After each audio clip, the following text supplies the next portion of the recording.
Hey everyone. Welcome to Dive In with Developers. Thank you everyone for your...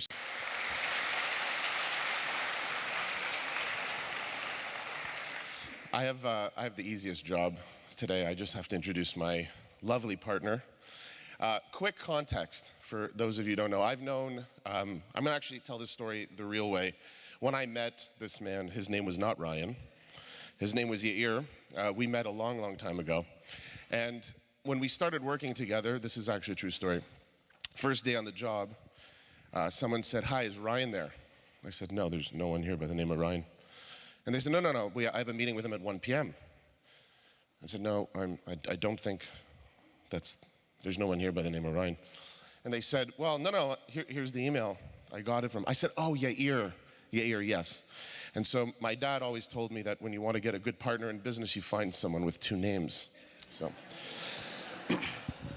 anyways, without further ado, I do want to introduce the host of tonight and the guy who really put this all together. And not to get too sentimental, but everything you see here was done, nothing to do with me. It was all Ryan. And it's a very special cause. And can we give a round of applause for the man?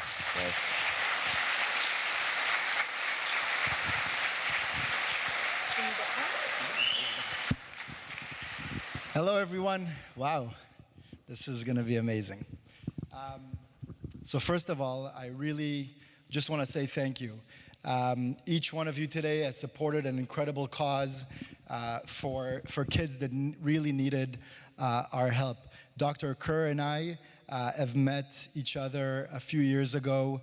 When I was trying to create this initiative to give back, I've never done anything like it before. I didn't know where to start. Nayusha, somewhere here. Nayusha, are you here? Yeah, up at the top. Oh, we gave her a good seat. Okay. Nayusha from SickKids really helped kind of set everything up for me. And I remember I sent an email out in 2019 was our first time. We sent out an email saying like, "Hey, does anyone want to support this thing with me?" Within 30 seconds, we had someone. Our first commitment was for $5,000. It caught fire since then. And in our first year, we raised over $50,000 thanks to the generosity of so many of the people who are today in this room again 3 years later. So thank you all so much. In our second year, even though we had to cancel our event, we still managed to do the fundraising component, and we raised almost $120,000, and we've paid for all the children's tuitions in the second year of this initiative. And this year, boy, like, am I humbled. Dr. Kerr came to me beforehand, and she was telling me what the hospital is going to do with this money and how these kids are going to benefit. And honestly, like, you cannot help but not have the emotions completely overtake you, because myself and my wife, we visited the classroom once, and it's like, you kind of forget places like this really exist. It's such an incredible place. I could probably never go back. It's just too emotional. But it was definitely a memorable experience for me, and made me more determined than ever to put this event on. Nayusha and I spoke a few weeks ago, and they were a bit short on funding for this year. We decided to do this, and here we are. Just this morning, we crossed $200,000 raised just for this year. So give yourself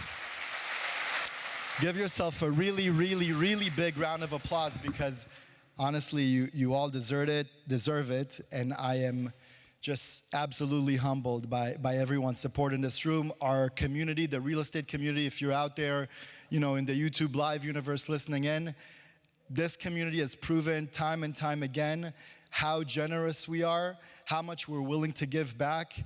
And, it's not just about being out there and making transactions happen and making people's come true as it comes to home ownership.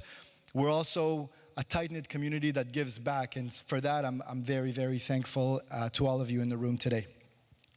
Special thanks I want to give to a few of our really, really big, generous sponsors. I want to acknowledge Frank, Troy, and Troy at Kaivan. I want to acknowledge Jad from Platinum Condo, Claudia from Broadway, and Sue at Smart Sold. And of course, I want to acknowledge Kalliopi at RioCan, Bryan at DBS, Brian at Lifetime, Josh at Madison, Alexis somewhere in the house here with Minto, the team at Almadev who have been so supportive of me throughout my entire career, Sujan and Methany, David and Bridget, Mike and Honey, Key, Blackline, Tim, thank you. Remax Community Entry, and of course, Ari at Harry's Schaefer. Thank you all so much. We have so many more sponsors. It will just take way too long to mention everyone's names because we've actually collected sponsorships from almost 80 different groups. So if you are a sponsor, take 2 seconds, 3 seconds, 10 seconds, however long you feel you need.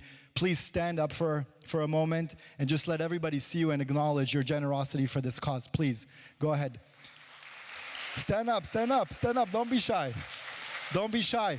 You guys made today happen, and without you, it wouldn't have been possible. So thank you all so much. Okay, now we're going to get into our scheduled programming. We're going to invite the panelists up in a few minutes. They're so excited to share some insight with you. Just before we do, I wanted to invite on the stage for a few moments Dr. Kerr, who could tell you more about what our funds are doing in these kids' lives and how we're making a difference. So Dr. Kerr, please.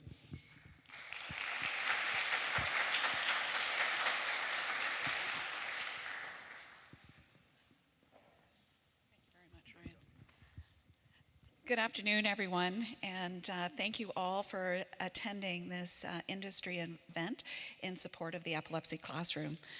Our program really does rely on philanthropy in order to run. So just the regular operating costs include a part-time staff, a full-time staff, all of the materials and activities that we use with the kids, field trips, some coaches that come in and do taekwondo, everything that we do, all of those things run on philanthropy. And in order to exist, we needed your support. So I am going to take about 10 minutes just to tell you about the program so you understand what it is that you're supporting. I'm two-fisted and I talk with my hands, so we'll see how that goes.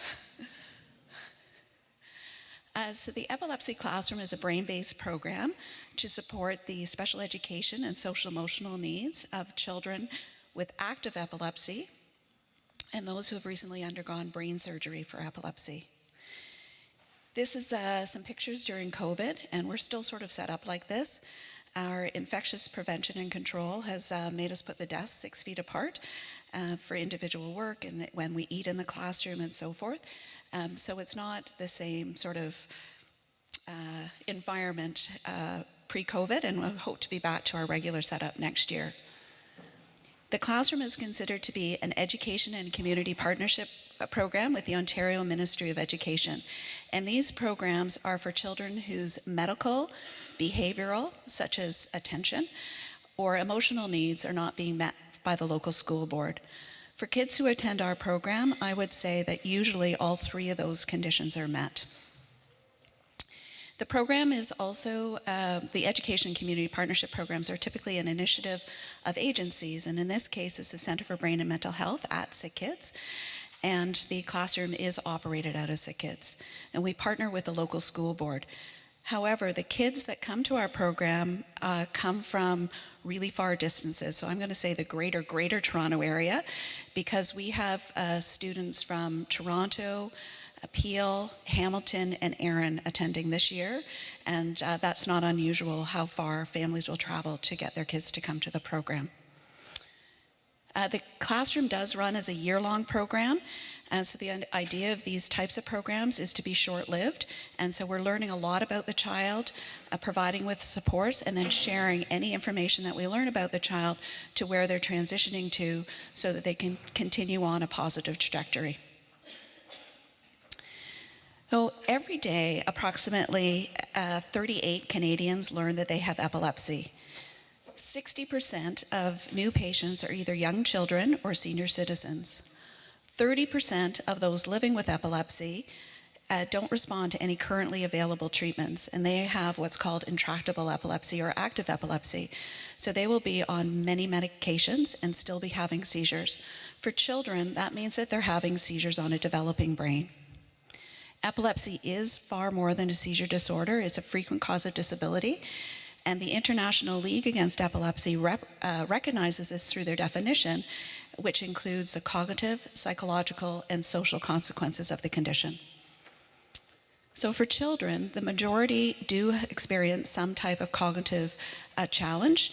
It may be mild and it may be just in one area, but it may be more significant. When we consider all kids with epilepsy, the most common issues include inattention, slow or variable processing speed, problems with memory, and poor academic progress. Psychological needs are prevalent. In an Ontario survey, 77% of parents reported that their child had behavioral issues, or they had concerns for their child. And the types of behavior they're talking about are irritability, crying, maybe angry outbursts. So what we've learned is that these types of behaviors can occur in moments leading up to a seizure, hours, days, and then the child goes back to their baseline after they've had the seizure. But these types of symptoms can also mask mental health illnesses. So anxiety and depression are very prevalent among children with epilepsy, far more common than the general population or children with other chronic medical conditions. And for children with very complex epilepsy, they occur about a third and a half of all children. Social differences are readily apparent. And I have to say, every time we have a new teacher into our program, one of the first things that they comment on is how behind the kids are socially. Parents certainly recognize this, and I think part of it is whatever's going on in the brain. So they're not processing the information as well. Maybe they have problems making inferences, maybe they have problems with perspective taking. Certainly I see in our program that this slow processing speed really can impact their ability to keep pace with social interactions. Youth with epilepsy are more likely to drop out of high school than regular youth or typically developing youth and those with other chronic illnesses. And so the Epilepsy Classroom is serving these at-risk children. So this is Ruby's story, and I'm just going to step down so that I can actually read it. So Ruby has had epilepsy since birth, and when she started school, the teachers commented that she was inattentive, she displayed symptoms of anxiety, and she had poor emotional regulation. And every day when her parents collected her from school, the teacher would comment, she's not paying attention, she hasn't done her work, she's hiding under her desk, she tore up her schoolwork, she had a meltdown. And not surprisingly, she fell behind academically, and her classmates started teasing and bullying her. Her parents found hope and compassion in the Epilepsy Classroom, and I would say that, within the first week, her behaviors were almost non-existent.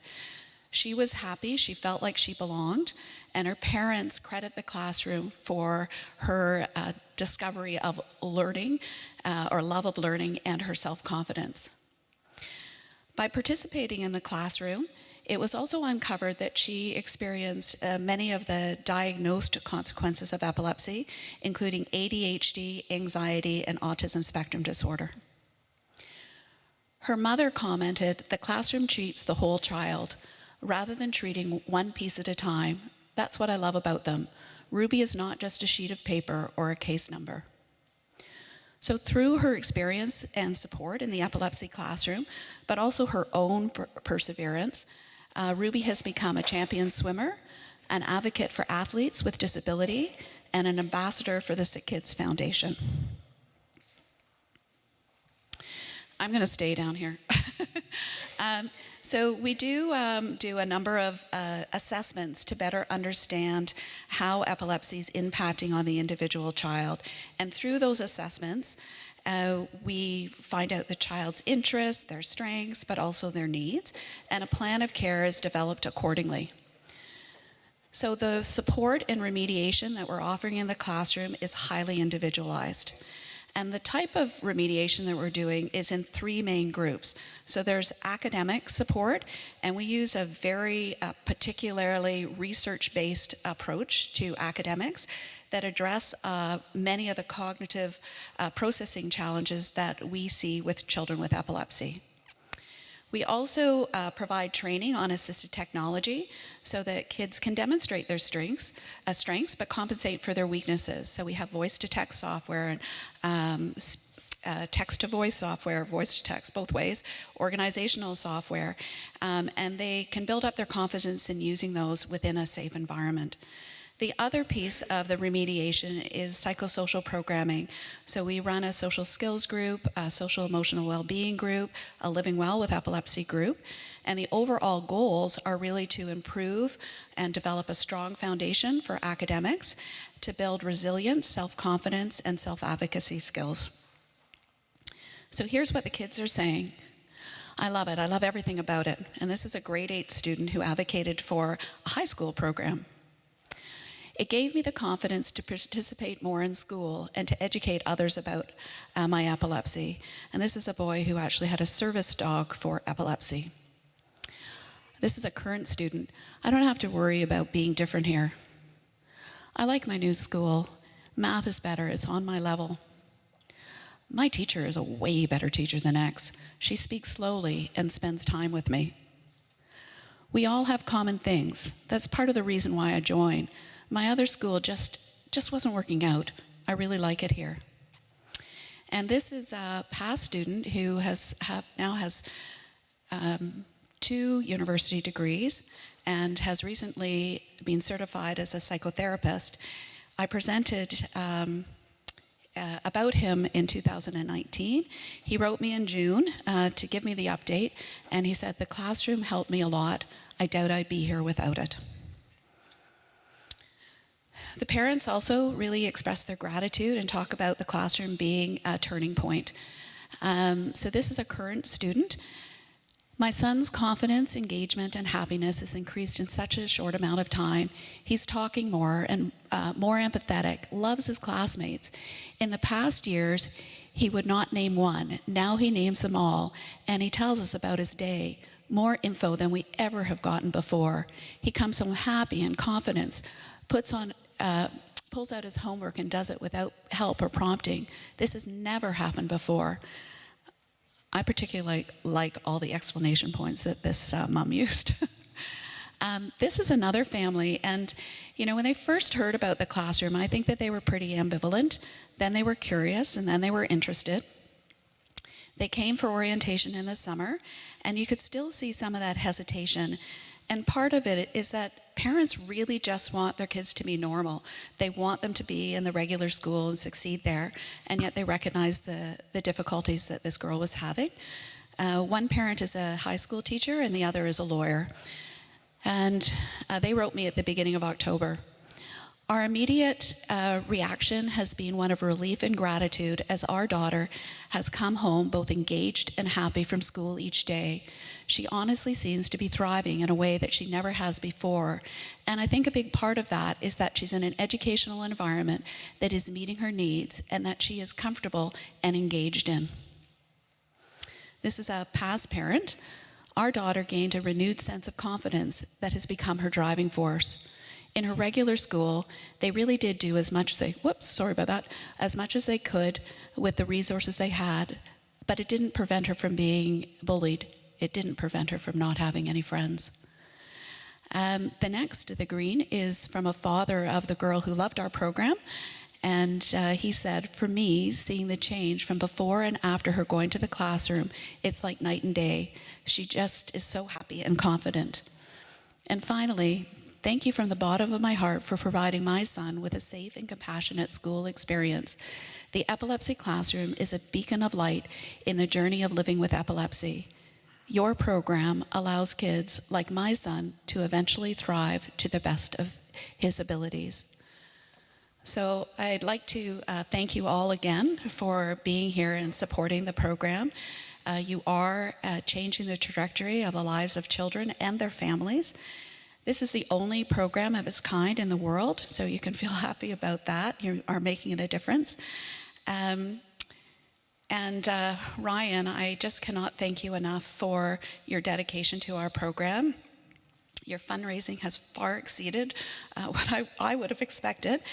To all of you, it's raised enough money not only for the operating costs for the year, which I sort of described earlier, but also to update some very old technology in our classroom, to renew the academic tools that we use to teach kids, which should be updated regularly, and really provide quality programming to the kids this year and probably into several years because of the new improved technology and programming.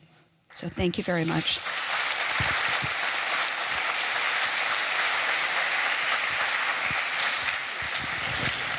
Okay. So now we want to start to bring on our speakers, and there's pretty much 5 out of 5 here that I really admire. I get to call a few of them my good friends. I've had the privilege to learn from them over the years, how to go through development, customer care, pretty much every facet of development. And I'm just so thankful to this group for making the time to be with us today. I'd like to introduce them one at a time here.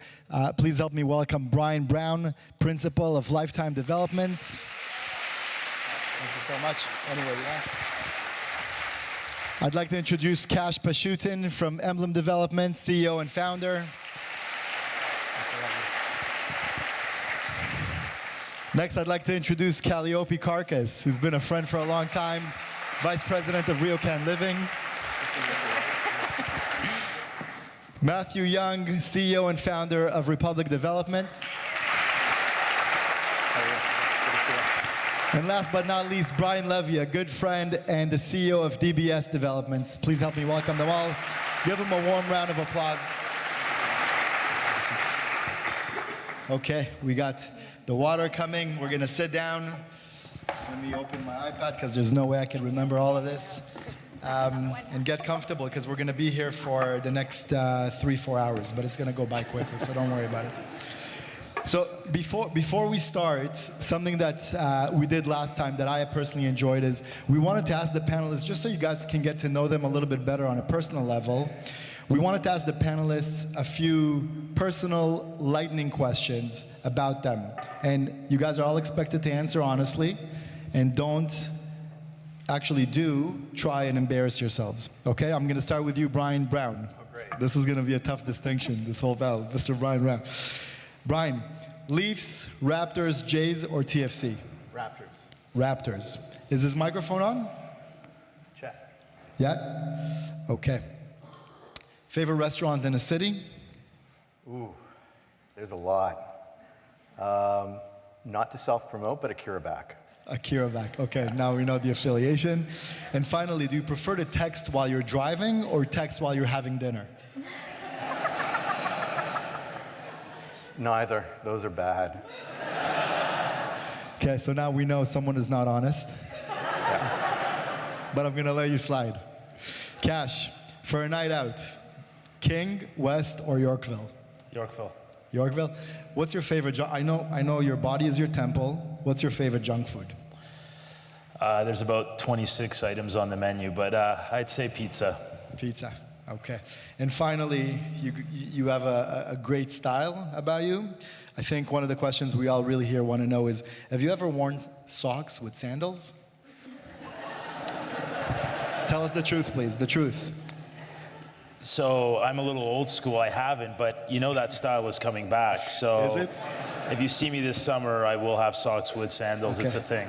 So when you see Kash this summer wearing sandals with socks, you guys know that the style is back. You gotta evolve It's and back. keep up. It's not coming back. My sons are like every weekend, every day. Yeah, it's back. It's Yeah, back. yeah. Okay, boy.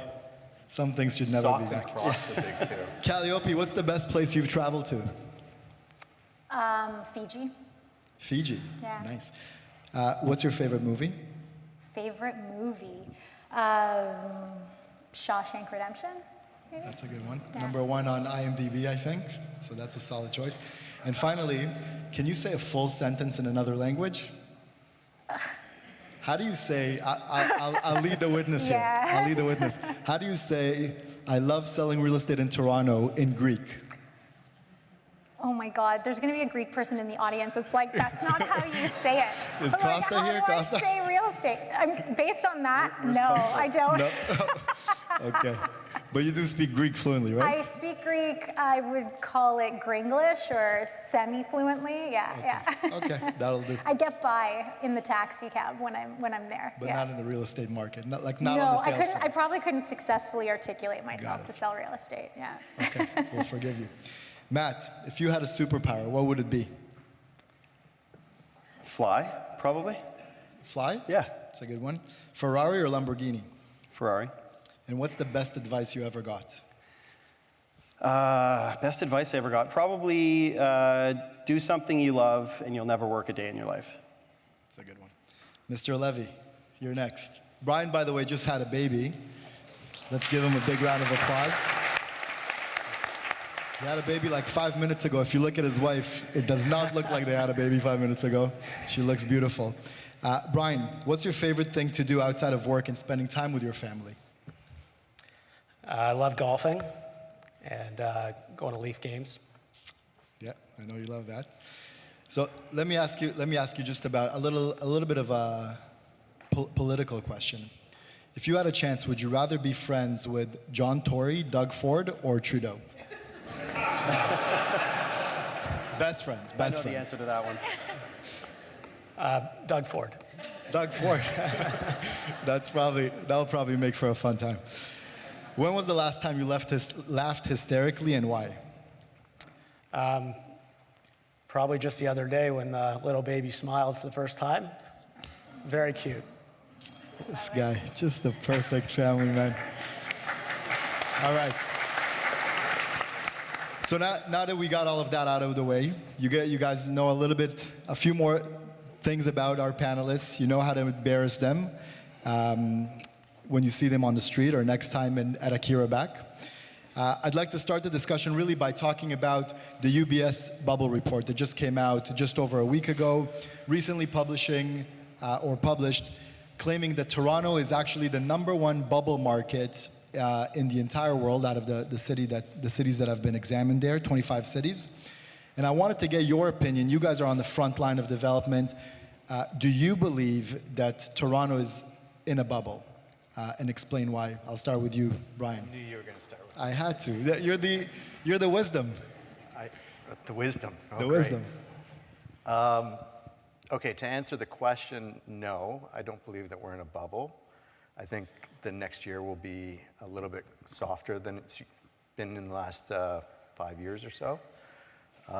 But I think that we're a strong market. Toronto is a very strong and attractive city that people want to live in. And so despite interest rates going up or inflation or other issues of supply and labor that are rising our costs, I think in the long term, if you even just look out 8 months from now, I think things are going to feel very different than what we're feeling right now. Yeah.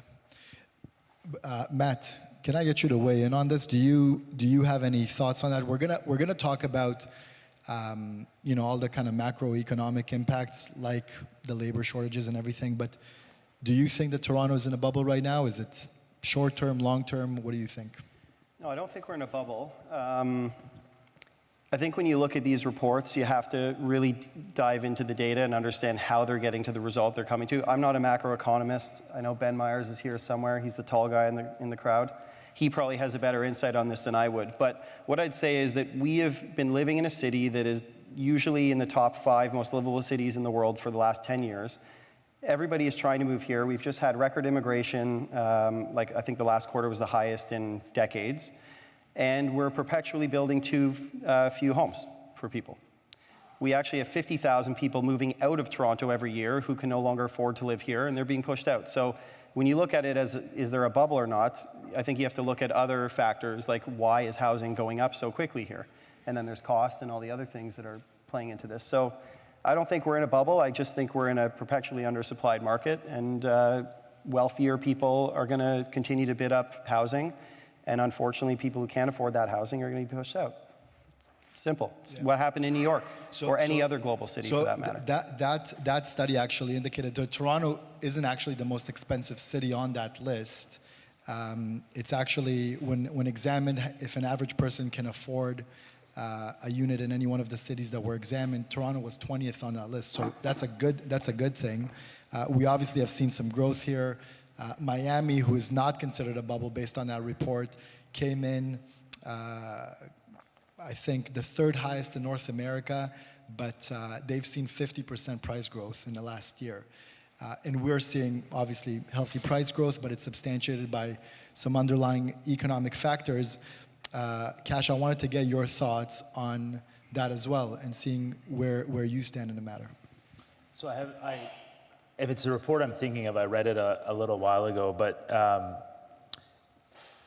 think there's a few things. One is the idea of being in a bubble or not insinuates that it's binary. And what I mean by that is either things are booming or the world is ending. And so I don't think either of those outcomes are the highest probability outcome for the next 12 to 24 months. I don't think we're going to be in an environment where things are booming, and I also don't think we're going to be in an environment where necessarily the world is ending.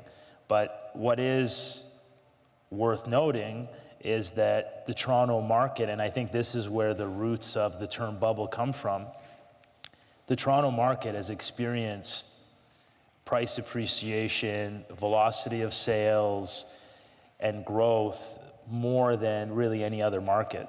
It doesn't take long. You can travel to the most established markets in the world and talk to professionals that are selling real estate, pre-construction real estate. For example, you go to New York and you explain to them that we would launch a building and in days the project would sell out, they wouldn't believe you. So there are characteristics in our market that I think are gone, and I don't think they're coming back. Does that mean we're in a bubble? I don't think so. But if we're waiting for the market to come back in a manner where you launch a project and it sells out in a couple of weeks, I don't think that's coming back in 23, 24. That was not the norm. We began to believe it was the norm, but when you take a more global perspective, there's a lot of very strong markets, and the point that Toronto isn't the highest price speaks to that. There's a lot of strong, healthy markets that didn't have some of the attributes that the Toronto market had. So from that perspective, I think that game is over and it's not coming back. But the idea of being in a bubble, I think, is exaggerated and in some ways created to have the viewer read the article. Yeah. Just adding to that fact, we have seen a huge kind of construction boom here, obviously, unlike anything that's even close to North America. I think the last count had Toronto pegged at 230 cranes up in the sky. 126 of them are residential, obviously building thousands of units. If you take the next 10 busiest cities as far as crane activity in North America, they won't even total what Toronto has. I think the second place, I have it noted down here actually, I think the second place is Los Angeles with 46, and then it kind of goes down from there. So there's a ton of activity here.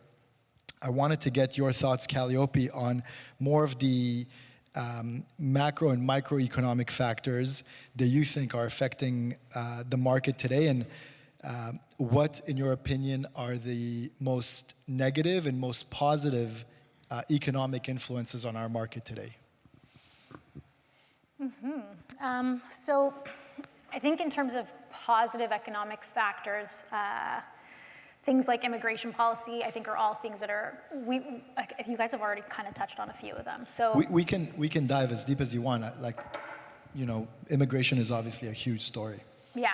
So from an immigration standpoint, I think it's a good news story from us. From a development standpoint, I think it's doing all of the right things. So we've got a bunch of things happening that could potentially be sort of sore spots: increases in construction costs, increases in interest rates. It becomes infinitely more expensive to build a project, to carry a project, et cetera. But I think at the end of the day, with every sort of negative, there are other outside factors that are creating a positive influence from a residential development standpoint, a real estate standpoint, immigration being one of the biggest. As long as people are continuing to move into the city, which they will be at exponential rates, I think that's going to do a lot of good things for us in the face of some of the challenging elements that inevitably we're going to see. So with that said, there are a ton of negative ones. You've touched on a couple: labor shortage. There's a ton of cranes, which means there's a ton of people building, which means everybody's competing for the same people to sell their projects, the same people to build their projects, the same people. So labor shortage is definitely going to have a negative impact. But I think at the end of the day, supply demand, that's what's going to kind of keep us moving forward in a positive direction and force us to kind of combat some of these negatives and come up with different ways to develop these projects in a way that continue to still make sense. Yeah, labor is definitely a big one. The recent report showed that there's 1 million unfilled positions in Canada, and almost 10% of those positions are skilled trades position, and that's something that I know you guys are constantly contending with on sites. Before we kind of go and speak about the development hurdles and opportunities specifically, Brian, I wanted to get your thoughts on that same question. What, in your opinion, are the macro and micro positive and negative influences on the market today? I agree with your main point on immigration. I think immigration, if we're projecting out 2023, 2024, almost 500,000 immigrants to Canada a year. So I think at the end of the day, we're going to need to build quality homes for people to join our cities like Toronto, Vancouver, and other major cities. I think in the short term, obviously, we're looking at another potential overnight rate Bank of Canada increase this week. You know, in the short to medium term, you're going to see interest rates continue to go up. The inflation targets weren't quite as we were expecting on the last report. So I think interest rates will continue to go up in the short term. I think that's going to make it tough for purchasers to invest right now in some of these condo projects, given the stress tests and given where interest rates are going to be. So I think we're in for a little bit of a slowdown, not a burst of a bubble by any means. I think that's definitely a scary proposition. You know, we're seeing a lot of those articles and those reports coming out that the bubble is going to burst. I think there's going to be an adjustment, a correction in that, but I don't see devastation like is being portrayed in some of these articles. So I think we're in for a little bit of a slower paced ride for the remaining quarter or two, but I think, you know, once we hit those targets and interest rates stop rising, we'll see, you know, pricing will readjust, but we'll see some positive effects back in our market. Matt, we're talking about immigration, and obviously that is a huge factor and a driving force in the market. Why do you think that immigration in Canada is so important? And, you know, now I think the last time our quota to receive this many immigrants was over a century ago. I think it was like in the early 1900s, like 1912, 1913 was the last time we've seen 400,000 immigrants coming to Toronto. I wanted to get your perspective on why is immigration such an important thing for Canada in general and the GTA specifically? I think Canada's always been a bit of a melting pot. I mean, even when I was growing up, you know, I had friends from lots of different cultures, and so that's actually always been our strength. It's one of the reasons why, you know, globally, if you travel the world, people tend to respect Canadians and respect Canada. You can do things with immigration that I think support our country. So as an example, you know, we have a labor shortage in the trade market. You know, you could be bringing in skilled trades from other countries that may not have the same stability or you know, like look on the news today. There's a number of places that are very politically and economically unstable. Those people would much rather come to a place like Canada. And we can use that to our advantage to try and solve some of the structural, you know, defects that we have within our economy. You know, you can't take 18-year-olds and turn them into skilled trades overnight. It's going to take many, many years, and while that's all happening, we're going to continue to undersupply the housing market. Prices are going to continue to go up as a result of that, and it's going to continue to push more people out. So you can use things like immigration to help solve. I'm not saying it's the only solution, but it can help solve some of those problems. And ultimately, I think we're a stronger country and a stronger economy when we've got diversity of population everywhere. So I agree. Brian, Crash, go ahead. What I would add is that, you know, as real estate professionals in the audience selling the real estate and us developing it, The fact is, if we're being frank, we all know the immigration story, right? We all know that's a positive, it's a catalyst. But it doesn't, ask anyone in the room or ask any buyer, no one cares right now, right? So we all know the immigration story, but it still doesn't feel very good. And I think from a strategy perspective, it's important to think about what are we going to do in the short term to then be able to capitalize on the long term. The long term is the fact that we have immigration. We've had lots of great immigrants come to the country this year, but pre-con is slow. We will have immigration next year, but pre-con will continue to be slow. So it's important that we don't substitute the fact that there's going to be immigration for the fact that it will be a challenging environment. And so what do we do in the challenging environment? And I think part of that is adjusting expectations for all of us in this room, from a developer perspective, from a pre-con perspective, and then eventually translating that into the buyer so he or she adjusts their expectations. And until we do that, we're going to have this gridlock between the great things about the long term and the challenges of the short term, and I don't think any of us are going to really get anywhere for probably more than 12 months, but I think it's going to be challenging if we're thinking just about the long term. So we should talk about some of the things we do in the short term. Agreed. And we could talk about the short term. From an immigration perspective, I think it's important that it's important to bring immigrants to Canada on an annual basis, and it's really, really important for those numbers to be higher than usual, since from 1990 to present day till 2020, the average was about 250,000 immigrants a year. We're trying to get over 400,000 this year. We have to remember we're expected to have 1 million retired baby boomers in the next 8 years, right? So that's, if you think you have a labor shortage now, wait until you have 1 million people retire, right? And so I think that you're right. In the medium to long term, we have to keep in mind immigration is a positive force in the market. There are some really short-term things that are happening that would make buyers and realtors obviously feel a lot more comfortable, and developers. And we'll talk about that in a moment as well. Brian, do you have any thoughts you wanted to share as well? I was just going to say that, right now, we're expecting things to be a little bit slower, but if you go back 3, 5, even 10 years, the market's always changed, and the way that we sell has always changed. And so, like, I go back to the early days when we did Victory residences on King and Spadina, like one of the most attractive places for people to live right now. Back then, we were selling the vision, so it wasn't an attractive place. And so we had to do the sales office, we had to do the presentations, we had to do the road shows. And over the last, the last 5 years or so, we've gotten away from a lot of these events and expectations of, taking time to sell, and that there's a process when it comes to sales.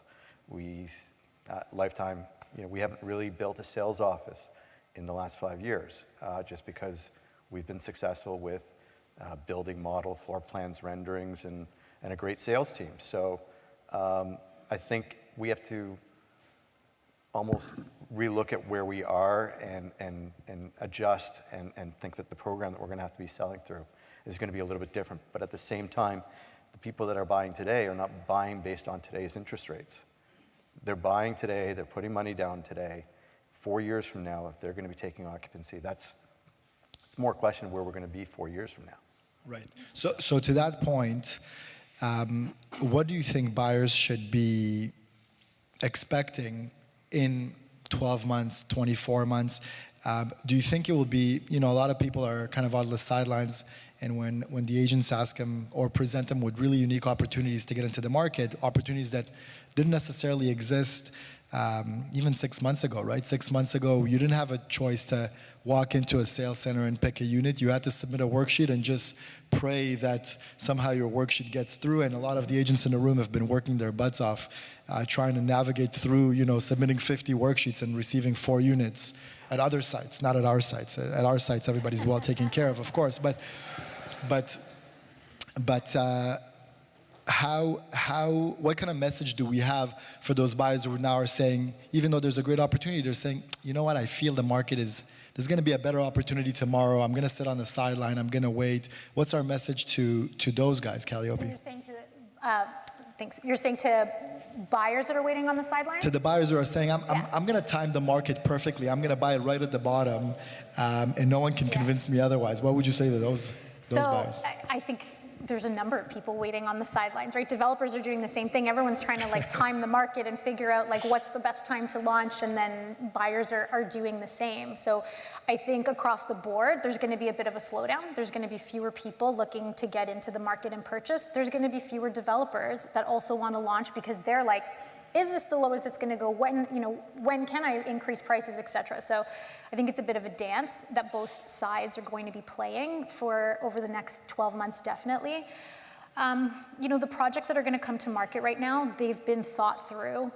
They're coming to market because the developer believes in that project, believes in the location, believes they've got something. They're preparing to have a slower go at it. And I think it's just about, like Brian said, like we've got to work harder to make sure that we're communicating that message to our potential investor buyers to say, here's why this is a good opportunity. Here's why. All of the things we've recently talked about. Is this a bubble? No, it's not. Let me talk to you about that. Prices, real estate in Toronto comes at a premium. I've got, geographically speaking, a lake over here and a green belt over here, and I've got limited transit, and I'm coming to the market with a project, transit-oriented. It's got all the, the bells and whistles. It's already got a great demographic. It's really just about telling that story. I think investors who don't have to get into the market, there probably isn't anything I can say to get them to come into the market. The ones that want to, they're going to be more discerning. They're going to be asking the right questions and figuring out what's my best opportunity for a long-term success to ensure if there is a bubble, I'm the best protected. Across all the GTA, this project is the best protected from a looming bubble. I want to get Brian's perspective on it, and then Matt's as well, please. Yeah, so I think, back to Matt's earlier point about costs driving the whole equation, I think that from our perspective, looking at the underwriting these deals or looking at these pro formas, I don't think there's a scenario that we see pricing on, the sales pricing coming down. If anything, we're looking at these projects that are coming down the pipeline, and we're quite honestly expecting pricing to continue to rise. I mean, at the end of the day, costs are going up. They've gone up, well over 30%. We're tendering projects, every day, and the costs that are coming in are still escalating so rapidly that, at the end of the day, the sales price is going to be a little bit higher to make those projects still feasible and make them built at the end of the day. So I don't see a scenario where we can time the market and necessarily sit on the sidelines and wait for a dramatic price drop. I really, quite honestly, don't see that happening. And I think that, there might be opportunities here and there with a little bit of a slower market to get in. But, for the most part, big picture is that pricing will not come down significantly, in my opinion. Matt, message for buyers? Yeah, I echo that same point. We need large banks to finance these projects. Large banks look at pro formas. They tell you, does it make sense or does it not make sense? And so there's only so much you can do. I mean, we can maybe find better deals on land, but then landowners won't sell it. They'll just keep it and own it for the next 20 years that they've already done. At least in the condo space, I think costs are what drive the market.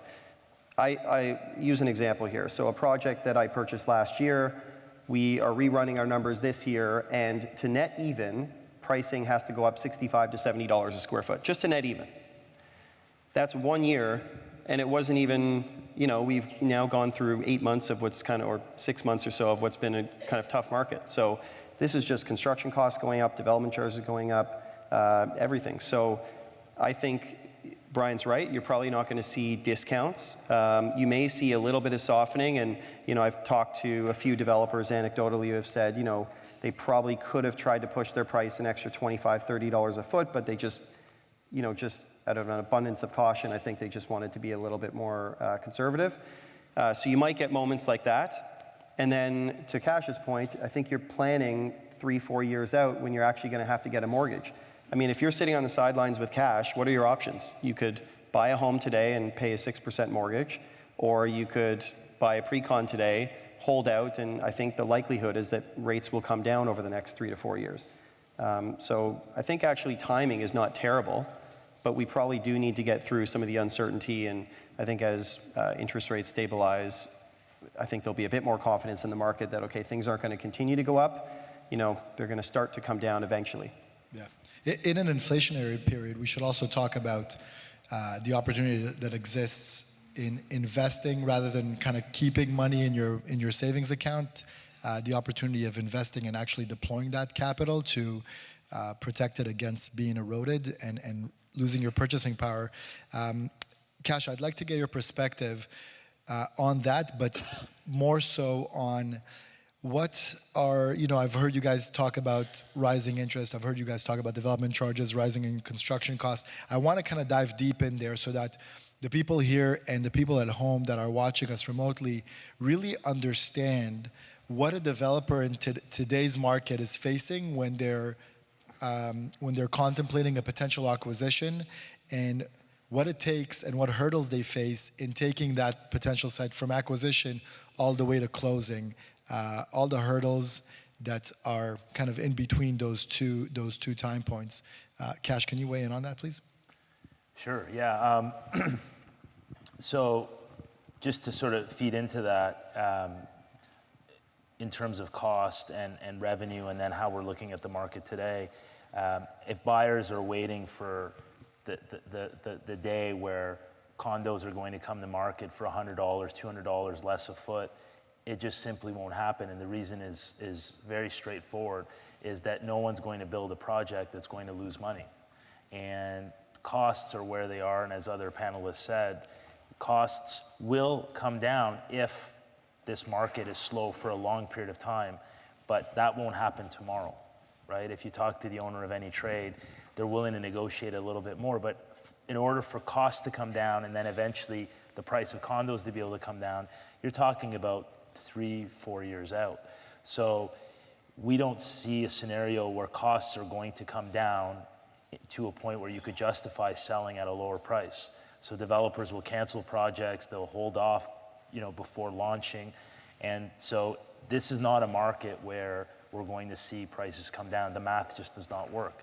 And how that feeds into looking at pro formas, look, we haven't really changed our system. We closed on a site 3 weeks ago. We're buyers because we're not making decisions for what's going on today. Certainly we're being more cautious. We're making sure we have ample liquidity because I think from a developer's perspective, the environment we're in will translate into challenges. For example, like lenders will require potentially more equity to feel a little safer before loaning these large construction. So liquidity is key in these environments. But if you can buy land at the right price, we have a big machine, so we have to continue to keep it going. We can't, wait 2 years and then buy land to do something. We need to be at certain stages of developments all the way through at all times. So we haven't really changed our system in underwriting. But from an underwriting perspective, for us at Emblem as a developer, we're fairly conservative in that we don't like to bet too much in what's going to happen in the future. That's why we like suburb markets because of the affordability for buyers, because of the price that you could buy land at. If you bought land at the top of the market in Yorkville last year, you have a problem right now, right? And if you can sit on it and wait long enough, that's okay, but we don't want to be in that position. We like to get in and get out and keep the machine going. So we've always carried 8% contingency. We've always been very involved with our trades. We haven't taken density risk. If it's 40 stories around, we're not going to bet on the fact that we're going to do something miraculous and get 48. Some developers do that and it works, and when you're right, you can make a lot of money. But we've been conservative from the contingency that we carry to the density that we think we can have, and we're staying within the discipline that we've used up until now. Amazing. Bryan, I wanna dive deep into the challenges though, right? So today you're buying a site and all of a sudden you find yourself having to contend with a variety of different policies that are there to not necessarily make the process very easy for you to get a project to market. We know development charges today on average, as per a Build study, are about $99 per square foot. And Build has also estimated that on average every month of delay in the planning process is equal to about $3 per square foot. So you have development charges on the rise, you have construction costs on the rise, you have, inclusionary zoning, you have the yellow belt where, density can only be brought to market in certain kind of specific areas. Can you speak to what those challenges really mean to you and how they impact everything that you do from acquisition all the way through construction and beyond? So from an acquisition standpoint, you have to take a very, like Cash said, conservative approach with your initial expectations of what you're going to achieve with the site. And if you can do better, that's great. But when you're acquiring a site, you always have to start with your base assumption. The zoning process has not gotten easier over the years. In fact, you buy a property and the next week you find out policies changed and now you got to relook at everything. So performas are great from the standpoint that you're looking at your costs at a point in time. But from the time of acquisition to the point where you actually start construction, your performance is going to change quite a bit. Yeah. Developing relationships with the City of Toronto has been a challenge over the years. And unfortunately, what should be more of a partnership approach with the city doesn't really necessarily exist. We're often seen by the community as somebody that's coming in and making dramatic changes to a neighborhood that people don't want. A lot of times people are just afraid of the notion of change. So there's these challenges that we're always faced with. And it means that we have to spend a lot of time with the community, with our agents, talking to them about the sites, seeing what's attractive to them, seeing where we think that we can achieve the greatest outcome at the end of the day. And it requires a lot of soul searching too, and being able to have those conversations with people that are outside of your core industry and really trying to find something that's going to work for everyone. Mm-hmm.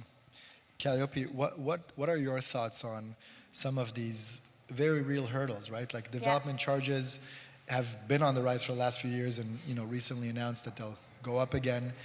And you're compounding that to the rising in interest rates, right? Like anyone that bought a site a year ago, I'm sure may have built the biggest contingencies into their line, but they've probably never accounted for interest rates effectively doubling almost in 6 months. It's interesting. Well, first off, from a development charges perspective, there's a lot of rumors flying around right now that hopefully there'll be some positives from that perspective that are supposed to be coming out hopefully tomorrow.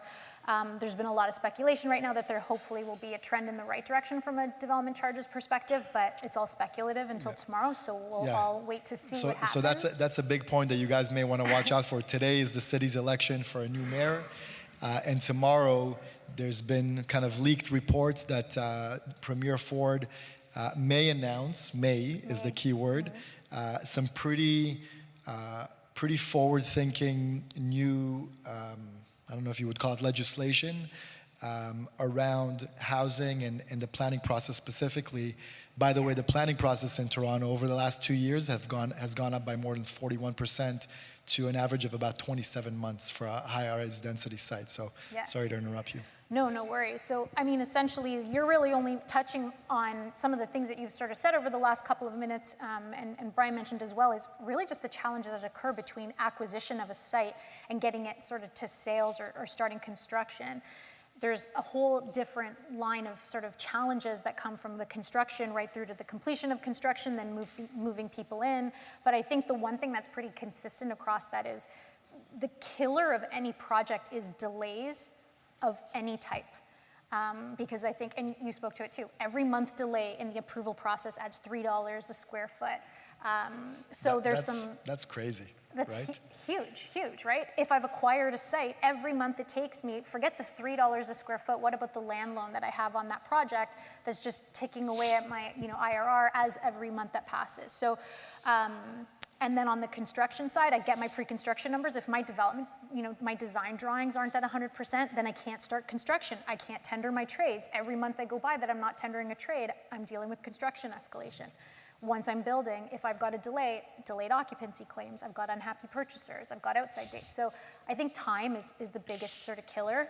In terms of how we look to overcome those challenges, at least from a RioCan perspective, I think we're a little bit unique from some of the other people on the panel in that, RioCan Living has, what's sort of called, a covered land play. So we're not acquiring new sites, we're building on existing retail sites that are bringing in healthy retail income for us. And what that allows us to do is it gives us time. And sometimes it feels like it gives us all the time in the world to make sure that we can do all our geo-testing, to make sure that we can get our design drawings to near 100%. We've had projects where we've actually, secured certain trades before we've even gone to sales. That's a luxury that we have, not on all of our sites, but on many of them, that doesn't exist somewhere else. And it helps in a huge way in that it helps to combat some of that ambiguity that inevitably leads to those delays that you've been talking about, whether it's things that our hands are tied, like government policy, or things that we can manage through. Right. So the fees are definitely a big topic of conversation. The entitlement process is long. We know the fees themselves, on average, could be anywhere between 15 and 23% of the total sticker price or the total cost on a project. So just when you're speaking to buyers, it's really important that they understand that developers aren't these, incredibly profitable entities that just see upside all day. They're contending with a lot of challenges. And so the question that I wanted to ask, by the way, our fees are obviously the highest in Canada. Vancouver isn't even close. Montreal isn't even close. So there's something to be proud of. We're number one in fees. Give the city of Toronto a big round of applause for that. Brian, I wanted to ask you, and really to anyone who wants to jump in, how do you evolve your business model to remain profitable? Because we know unless you show a minimal profit line of X%, the banks won't even finance you. So you won't even be able to go ahead and build a project, to Kash's point previously. How do you evolve your business model to remain profitable in a time where it takes longer to develop, it's more expensive to buy land, it's more expensive to pay the city fees, and the onus of, the city says that the fees are there because growth pays for growth, but then the entire onus of building new infrastructure falls on new condo buyers.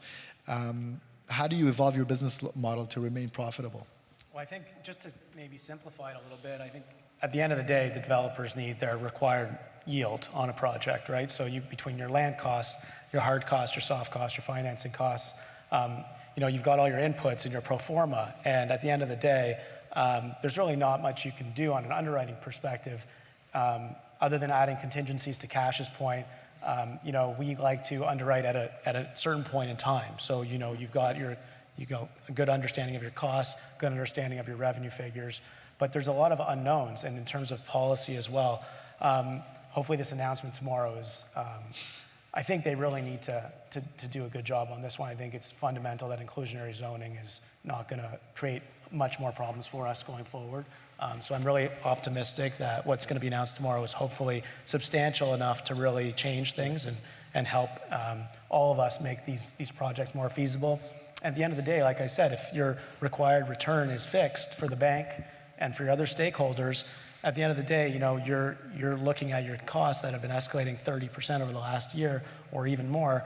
What are you going to do? I mean, at the end of the day, you've got to just kind of push forwards. And Emblem, your machine isn't as bigger than our machine at DBS, but at the same token, we're still looking to acquire sites in terms of adding to the pipeline and so forth. So there's not really much. There's a lot of risk involved, I guess, to answer your question. There's a lot of unknowns, a lot of policy changes that can dramatically affect whether a project is profitable or not. And so we're just optimistic that pricing will continue to follow where it needs to be, essentially, to make these projects feasible. Because if pricing isn't there and the market's not there, then these projects just simply won't get built. So that's a scary proposition as well. I mean, we have a huge supply problem, and I think that, over time, we're going to need to build more homes. So at the end of the day, we're going to continue to build more homes, and pricing will continue to go up. Yeah. I want to add something to that. Again, I mentioned it before. Our whole industry is, at least in the condo side of the market, is all based on cost. So whatever the cost that we get, they get pushed onto the buyer. That's just the way it is. Time is also super important. One thing we really try to do is advocate to the city when we're starting a process with them, starting our entitlements, is that every month you delay us, we need more in order to make this feasible. So every month you drag your feet, we have to push a little bit more. We need an extra floor. And so if you want to work with us, the best thing you can possibly do is try to be very collaborative, and let's try and get to what the key issues are immediately, and let's move this thing forward. And, unfortunately, city planning, and I think Brian touched on it, they've gotten more and more challenging to work with over the last few years. And it's almost as if they've purposely attempted to reject some of the policies that the provincial government has tried to implement.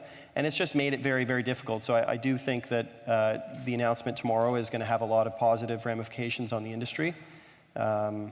And it should make it a little bit easier, because I think every developer on this stage, I'm sure, is feeling the pressure on all of their projects. Right. So Go for it. I just wanted to say that, there's our model for development has changed in the sense that it used to be we would go through sales, we'd try to get through zoning first, then we get through sales. Not even fully, if you kind of look back far enough. Then we get through sales, and then once we hit that 75% ratio or target, and we knew we had construction financing, then we would take a year to do our construction drawings. We don't do that anymore. That whole process has changed fundamentally.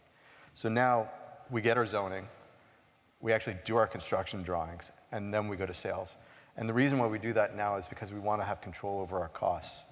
And the waiting period between sales and construction, if costs go up too much and we sold for not enough to cover our costs, that's when projects get into big problems. Right. So you front end those costs out of equity, and you lock in, or not lock in, but mitigate your level of risk. But it's also more equity that we have to come up with Right. in order to manage a project. Right. I do believe tomorrow we'll have some good news. That's what everybody's hoping for.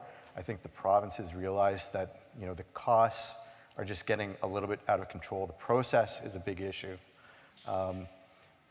And like everyone said, at the end of the day, we still have partners and a certain profit level that we have to meet, and that really hasn't changed over the years. Yeah. So we actually got a phone call. Shrunk over the years. It shrunk a little bit, yeah. I mean, as institutional capital has entered the market, when I started my career, there was RioCans of the world were not in the market. Yeah. Now you've got institutional capital who has usually a smaller return requirement than private families or private entrepreneurs. And so they're starting to push margins tighter, but they've never been as tight as they are today, in my experience.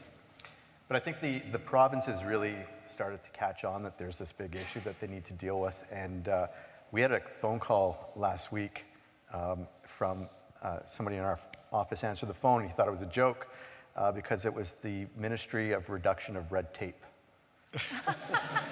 That sounds like one of those calls that I get telling me that I want a free cruise if I just give them my social insurance number. Is it? So the person answered the phone. He's like, "Okay, who is this? Which friend of mine is calling me?" And actually, there's a minister that's in charge of reducing red tape and trying to fix the amount of time that we have to spend going through process. And I hope that's a positive thing that we're going to see results from. Yeah. But certainly an odd phone call to get. So that's something that's expected, that we are expecting to hear in Ford's address tomorrow, is definitely reducing those wait times, those unnecessary, or I don't want to say they're never necessary, but there are some unnecessary public hearings that you could definitely do without.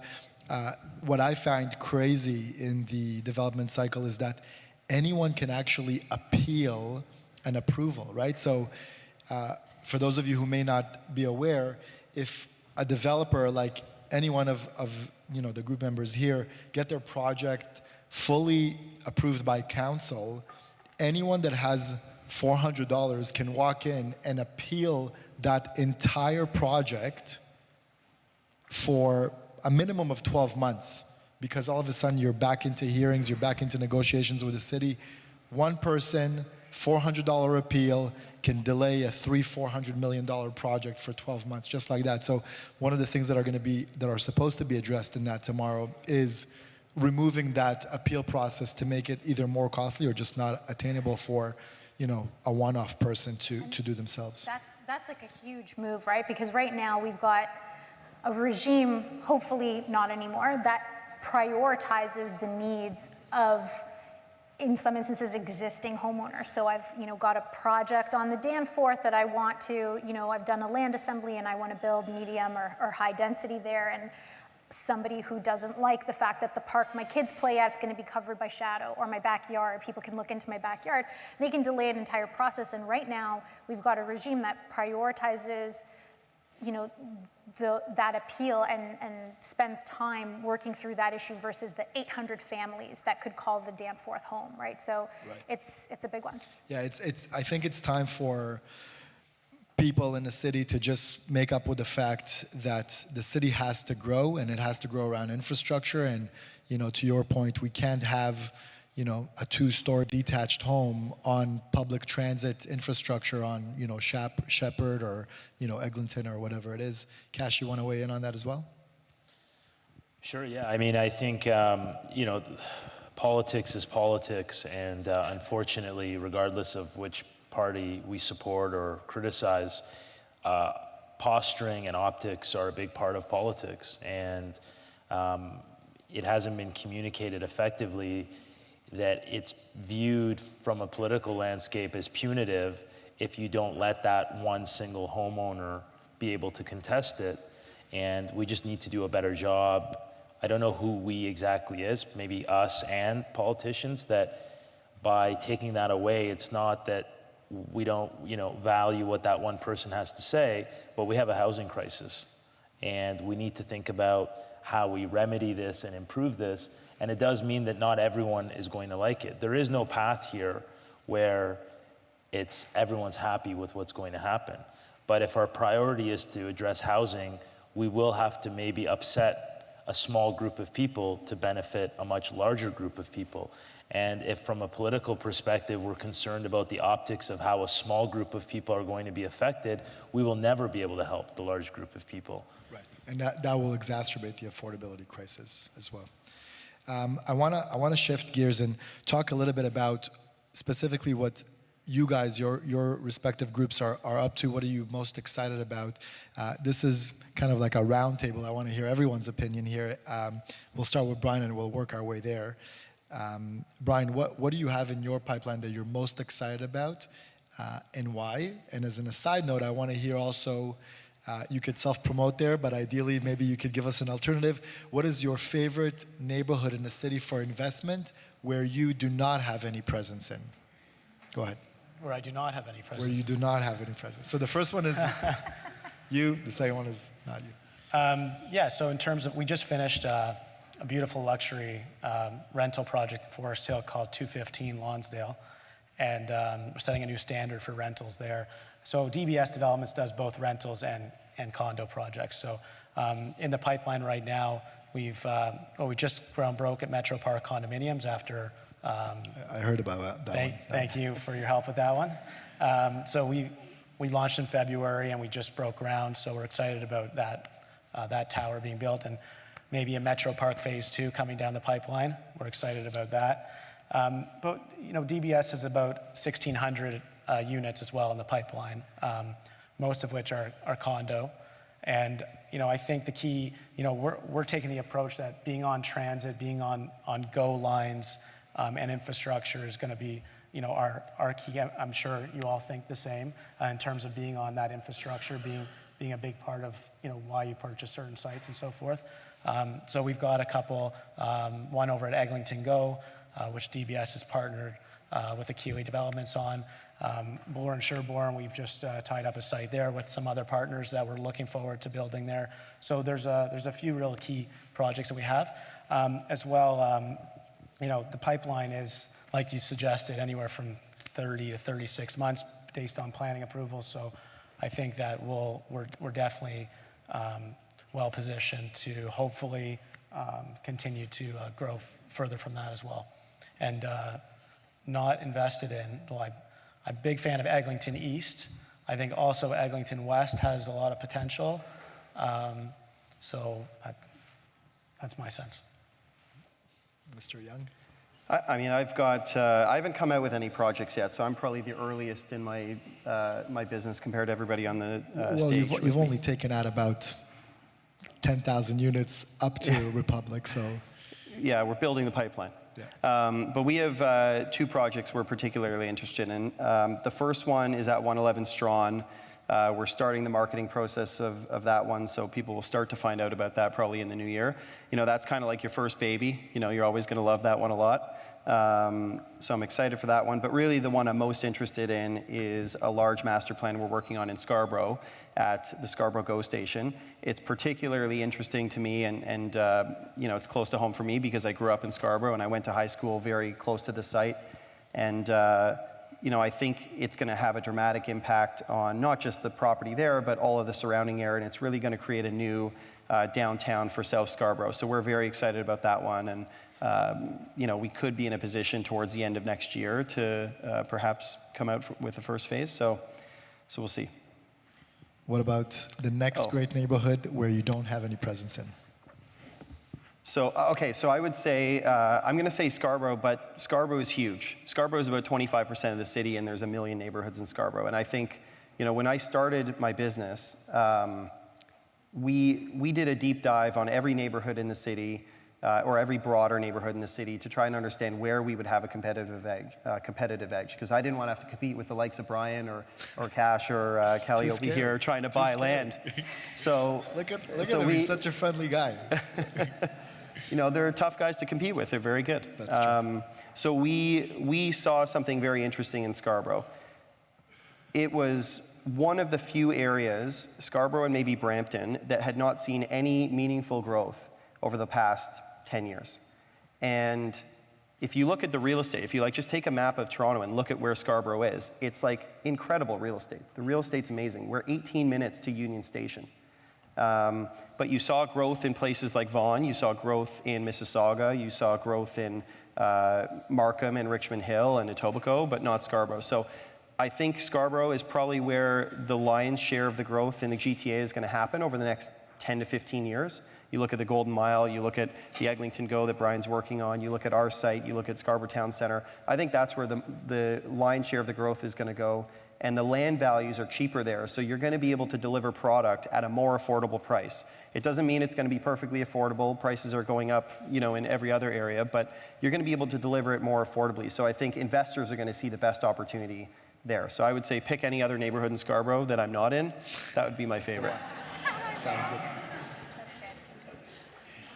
So for us, in terms of projects that we're excited about, RioCan's going to be delivering the Well in 2023, which is a massive undertaking. It's a huge master plan community, 7.7 acres, right basically at the foot of King West at the corner of Front and Spadina. We've got a number of partners on that project as well. Allied on the office component. We have office tenants that actually have started to take possession already and are actually, you know, already working out of those spaces, which are incredible. I'm very jealous. RioCan decided not to put our offices there. 450,000 square feet of commercial that's going to include a 70,000 square foot food hall at the base. We had previously sold air rights to Tridel. They did a phenomenal job selling the condominiums. They're going to be closing this year. RioCan Living also retained rental there. So there's 3 rental buildings in partnership with our partners, Woodburn. The largest of the towers, we've got an ownership stake in. We're going to be moving people into that building as well next year. So a lot of really exciting things happening at that intersection of Front and Spadina. I would be doing a disservice to not talk about the excitement of our Above launch that's happening later this month. So we're really excited about that, partnered with Marlin Springs on that project. They're a phenomenal partner, and they've been great to work with so far. It's our first partnership with them. We kicked off our broker roadshow last week and are hoping to continue to meet with more people we're really excited about that. It's not in the city center, it's a little bit away from it, but it's right by Bristol Station. Catherine, stand up right there. Catherine Yeah, exactly. Salib. If you Catherine's guys in want the to know front more row. about You might have above met some of condos her. launching soon, Catherine Salib right there. She can help you. Yeah, absolutely. Catherine leads our marketing and sales for RioCan Living, which is phenomenal. In terms of neighborhoods, honestly, I probably biased because I also grew up in Scarborough, but Matt took my answer and basically all of the key points. I think there's been a severe lack of development, new construction that's happened in Scarborough. It's ripe for the picking. I think things like the Eglinton LRT and the Golden Mile running right through that strip, I think already there was close proximity to the core, but connectivity is going to get that much easier and quicker. And just the lack of supply, I think they're begging for new development. So I'm Amazing. excited for Scarborough. A lot of talent coming from Scarborough. Hey, we have Cash. So we're excited about it a lot. When it comes to our pipe, we're not overly excited about the economy, but we're very excited about Tell us how you really feel. our pipeline. We like to be bearish and miserable below the line, so we prepare conservatively. But no, in terms of our pipeline, we're very excited. We're selling right now the Design District, which is the largest approved residential project in Hamilton. It's about 950 suites. We had amazing sales velocity on that. We launched that in July. We had 1,200 agents at the launch, which from what we understand is the largest launch ever. We sold about 70% of the first tower in a little over 4 weeks in summer when no one was here. We're about 40% sold the second tower. So we're excited to launch the third tower in the new year. We will be in Q1, as it stands now, launching 3 fairly large projects. One is the third tower of Design District. We worked with Louis Vuitton on that project and are doing custom furniture in all 3 lobbies, which has been really well received. The other projects that we're excited about and will be launching in the short term are we're launching 2 buildings in Leaside. It's approved, ready to go. We're just, given where we are with Design District, we're debating whether it's going to be this year or very, very early next year, like basically early January, but that will be in the next couple of months. We think that's an exciting opportunity because it will have the look and the feel and the finishes of a luxury building in Forest Hill, for example, when you think of the light exterior, the black windows, but it will be selling at basically half the price. So when you look at where Leaside is located relative to, let's say, Rosedale, 10 out of 10 people will say Rosedale's a better location than Leaside, but at the price that we're selling at, which is half the PSF, let's say, of Rosedale, it creates an amazing investment opportunity and it creates an amazing just live there opportunity. So Leaside is a project we're very excited about. And then we have a tower coming on King Street, which is about a little over 500 suites. That will be coming to market in Q1 of next year as well. We've partnered with a brand, not a developer, just a brand that's going to, I think, be very exciting. And I'm biased, so I'm going to say it's going to really change the game and stand out. But we're in the business of creating excitement, and I think we've really done it with the King Street project. Bertie Felick is doing all the design, so as you know, their work, they design at a very high standard, so they don't like drywall. So it's either stone or glass or stone or more stone. So A lot of stone. the buildings, regardless of where they're located, will be able to carry their weight as if they were in the most affluent neighborhoods in Toronto. So we do take a longer term view in terms of over designing and overbuilding, but that's very important to us at the Emblem brand, and it's resulted in us having tremendous sales velocity with our projects. Nice, thank you. Mr. Brown. Neighborhood? Oh, neighborhood, yeah. I don't We want all to want to answer know. that. It's a tough question. We all want to know. I want to know. We asked you to name your favorite project. You've given us a rundown of everything you have, so now we're all excited for it. that's just what we're bringing in the next couple of months. I can keep going, but I just I wanted to respect the rules. So listen, since other panelists have talked about neighborhoods that they're already in, I have to, I was going to give another neighborhood, but I'm going to use where we already are. Obviously we think Scarborough is a great opportunity, but look, we're in the money business, and we develop and build in markets that we think have the best opportunity. And we believe that from an investment perspective, Hamilton is the most opportunistic. That's why we're the most active developer there. We have a project under construction. These 3 towers, we own a few other sites. When you look at the metrics there, it does resemble some of the things that Matt said about Scarborough in terms of there's been no development. Now with the LRT that's going on there's nowhere in Ontario that's receiving the infrastructure investment that Hamilton's getting. It's actually the largest infrastructure investment in Ontario's history.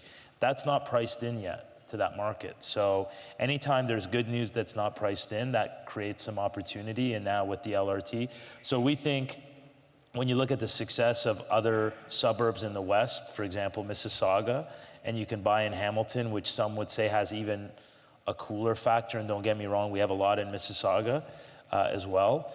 The price dislocation between what you're buying at in Hamilton compared to Mississauga, it creates an opportunity. So we think Hamilton is in its very early days. One of the things we're doing at Emblem is we're not designing a suburb-like building for the suburb.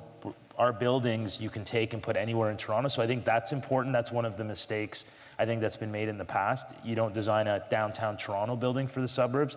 You do a suburb building. You have to do a downtown Toronto building for the suburbs if you really believe in it. And what was really interesting is 2 developers, which I won't mention their names, that historically have only done projects downtown Toronto, have reached out to us in the last couple of months and said, we want to sit down, we're looking at sites in Hamilton. So it is really gaining that momentum, and it's like anything, it only becomes real when more than one party starts to do it. And we're seeing that, so we're very excited about Hamilton. No, I agree, I think it's getting there. Brian? He really put you on the spot there, Cash, eh? Pardon? He really put you on the spot there for a minute. Well, we do this every day, so we got to be ready. Yeah. It's good to hear what everybody else is thinking, though. You had time to think about your answer. It better be the best one. So, projects that I'm excited about are actually 2 projects that we've gotten zoning recently on, and despite how we feel about next year, we're getting everything ready to go. So one is 200 Queens Quay, which is just south of the CN Tower, and that's a 59-story building that we're doing with Diamond Corp. It's a great location, and there's very few opportunities to build a building that's going to be visible from the skyline, so that's something that we're very excited about. And then the other one that we're working on, also 59 stories, is at Young and Eglinton, right next to your office, and that's at 36 Eglinton. And we were actually filming on Friday our launch video for that project, and in both cases, we're looking at some interesting stuff. Like Cash said, we're in the business of creating excitement. So we're going to have fun with those projects. And as far as neighborhoods, can't get away with that one. King East is a neighborhood that I've always wanted to do something in.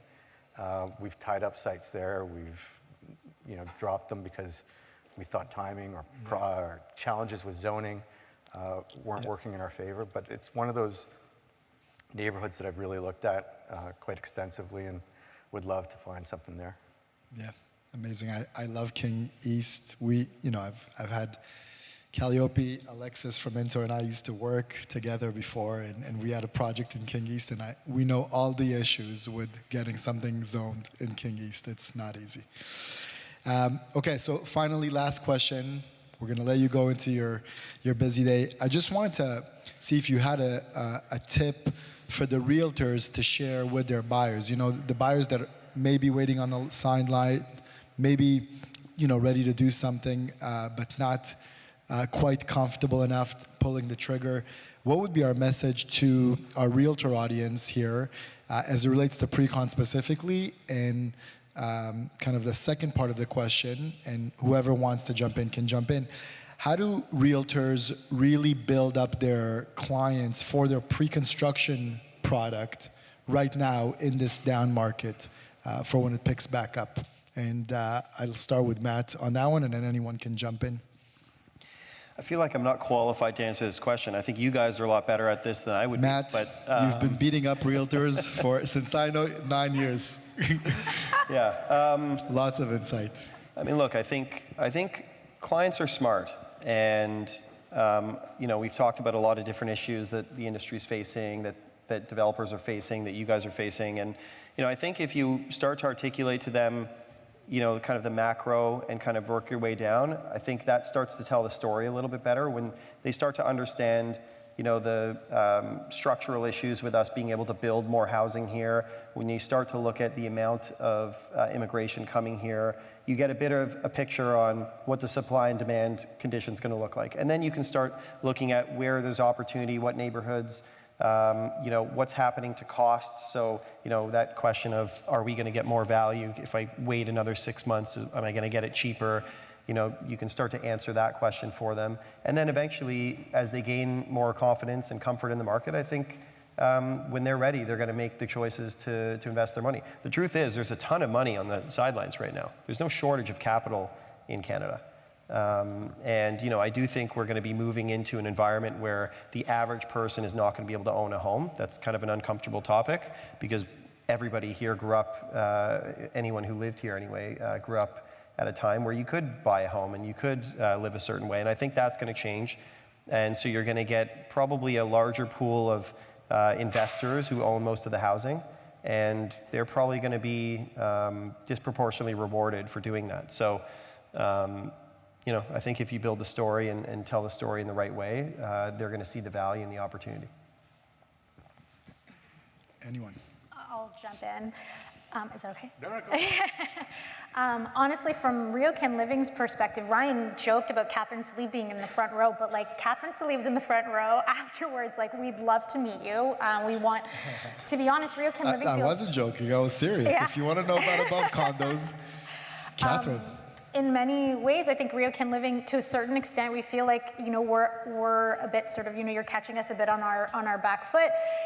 We don't have the same relationships with a lot of the brokers in this room that some of you guys do. Even out there when we were networking, I saw sort of everybody excited to see one another, and we're just forming those relationships.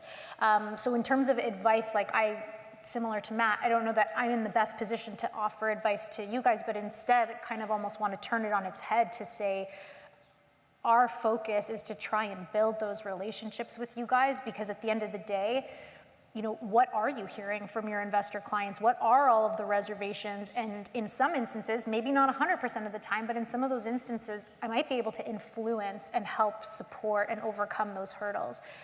So I actually think it's more about us in the room, building our relationship and figuring out what those lines of communication are so that, I know what to do and we can help to influence, what materials do you need, what do you need out of the project and all the rest, so that for the things that can change, we can work to overcome those hurdles for you. Brian. I was just going to say, there's actually some really good opportunities in the market right now. So if you're looking for projects that are under construction, that have a bit of inventory, I think that there's great opportunity there to pick up something that, from a short-term perspective, maybe the interest rate on a mortgage will be higher than what you want. But if you're looking on a long-term basis and you can restructure that mortgage in a couple of years, I think you'll be very happy with buying today. There's also a lot of sites that are coming out now where you're seeing developers extend deposits. You're seeing them take less deposits in some cases, and then even offering upgraded finishes and upgrade this and upgrade that just to make it more enticing, maintenance fees and playing with those kinds of incentives. So there are some great opportunities today that people should be taking advantage of. Yeah, I totally agree with that. Anyone else? Go for it, Cash. Look, I think now more than ever, expectations are what's going to make or break a deal. And now more than ever, for our realtor partners out there, your clients need to view you as an advisor and not an administrator. And I say that respectfully, because let's face it, when the market's very hot, all of us that are selling real estate are administrators. We're not advisors. In fact, you said it earlier, we can't even get enough, realtors can't get enough units. So it's important that realtors present themselves as an advisor, and that leadership is what's going to be the beginning of providing confidence to buyers to pull the trigger.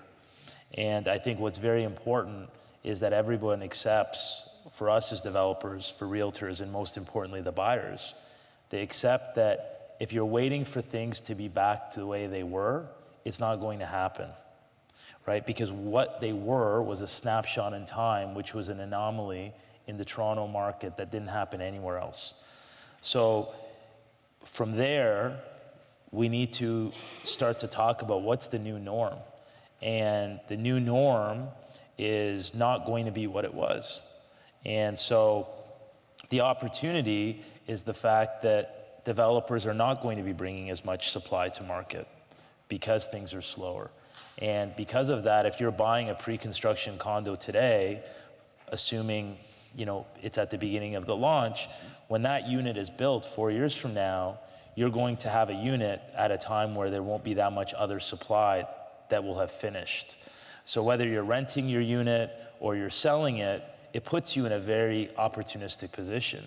It's great that for us as developers, there's a little bit more incentives, but the greatest opportunity for your buyers today is that they're buying at a time when these units are finished. There will not be nearly as much other product coming to market as there was. And that's what makes it a great investment opportunity, whether they're going to rent that out or sell it, they're competing with less supply. Yeah, I agree. That statistically is shown already this year. We're on track to occupy less units, and we're 2.5 years into kind of this pandemic. I just wanted to, on my behalf, I feel when I sit down and I speak to you guys individually and here collectively together, I just learned so much, and so I feel really privileged to be able to sit here with you all. I hope that the audience here enjoyed all this incredible insight.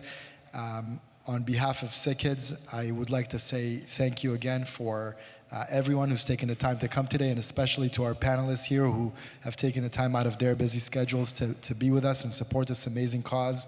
I think we've raised around $210,000, which is incredible. Yeah. Why not?